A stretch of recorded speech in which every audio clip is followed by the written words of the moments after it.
Vegetable pulao ఇన్స్టాపాట్లో చేస్తున్నాను. ఇక్కడ నేను బిర్యానీకి కావాల్సిన vegetables, spices, ghee and ginger garlic paste ready చేసి పెట్టుకున్నాను. ముందుగా ఇన్స్టాపాట్ని స్టార్ట్ చేసి సాటే మోడ్లో పెట్టుకోవాలి. అది హీట్ అయిన తర్వాత ఒక స్పూన్ ఆయిల్ వేసుకోవాలి. నేను ఎక్కువ ఘీ యాడ్ చేస్తాను, ఆయిల్ కొంచెం యాడ్ చేస్తాను, ఘీ ఎక్కువ యాడ్ చేస్తాను. ఘీ వేసుకుంటే వెజిటబుల్ పులావ్ చాలా టేస్టీ ఉంటుంది. తర్వాత స్పైసెస్ వేసుకున్నాను. ఇక్కడ షాహీ జీరా యాడ్ చేశాను. ఆఫ్టర్ దట్ క్యాష్యూస్ వేసి ఫ్రై చేసుకోవాలి. ఫ్రై అయిన తర్వాత ఆనియన్స్ సన్నగా కట్ చేసి పెట్టుకున్న ఆనియన్స్ వేసుకొని ఫ్రై చేసుకోవాలి. ఆనియన్స్ మంచిగా రాస్మెల్ పోయేంత వరకు బాగా ఫ్రై చేసుకోవాలి. ఆనియన్స్ కొంచెం ఫ్రై అయిన తర్వాత సరిపడా సాల్ట్, టర్మరిక్ యాడ్ చేసుకోవాలి.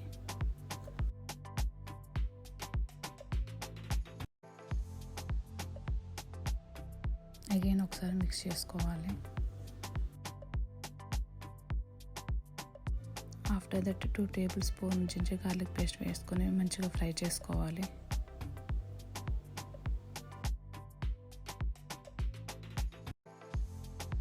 జింజర్ గార్లిక్ పేస్ట్ బాగా ఫ్రై అయిన తర్వాత మంచి స్మెల్ వస్తుంది. దాని తర్వాత మనం కొంచెం సన్నగా కట్ చేసుకున్న గ్రీన్ చిల్లీస్ వేసుకోవాలి. మిర్చీస్ కొంచెం ఫ్రై అయిన తర్వాత ముందుగా రెడీ చేసి పెట్టుకున్న వెజిటబుల్స్ యాడ్ చేస్తున్నాను. ఇక్కడ నేను frozen corn, potato, carrot, meal maker వేస్తున్నాను. మళ్ళీ వాటిని ఒకసారి బాగా మిక్స్ చేసుకొని కొంచెం ఫ్రై అయ్యేదాకా ఉంచుకోవాలి. వెజిటబుల్స్ బాగా ఫ్రై అయిన తర్వాత 1 table spoon coriander powder, 1 table spoon cumin powder add చేస్తాను.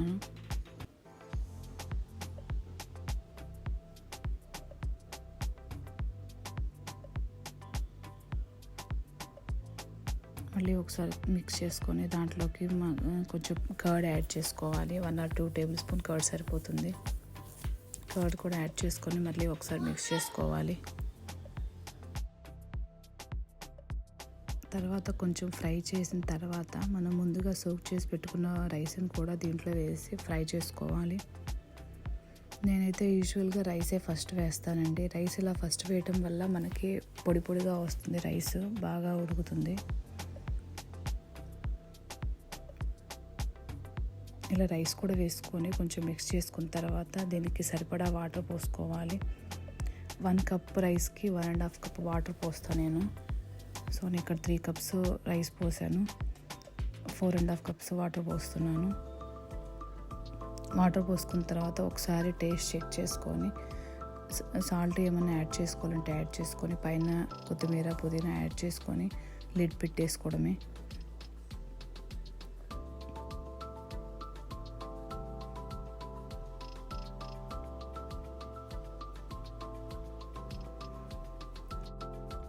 ఇక్కడ నేను లిడ్ పెట్టుకున్నాను.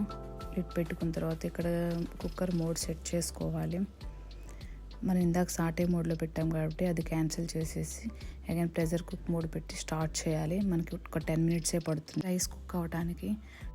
వన్స్ రైస్ కుక్ అయిన తర్వాత అదే ఆఫ్ అయిపోతుంది. ఆఫ్ అయినాక మనం లిడ్ని అప్పుడే తీయకూడదు, ప్రెషర్ పోయేంత వరకు ఉంచి తీయాలి. సో ఇక్కడ చూసారు కదా, వెజిటబుల్స్, రైస్ అంతా మంచిగా కుక్ అయి ఉంది. ఈ టోటల్ ప్రాసెస్కి నాకు మొత్తం 20 మినిట్సే పట్టిందండి. ఇన్స్టాపాట్లో వెజిటబుల్ పులావ్ చేయడం చాలా ఈజీ, చాలా ఫాస్ట్గా అయిపోతుంది. ఇక్కడ నేను సర్వ్ చేసుకున్నాను. Emmy pulao ready. Thank you for watching. Please like, share and subscribe my channel.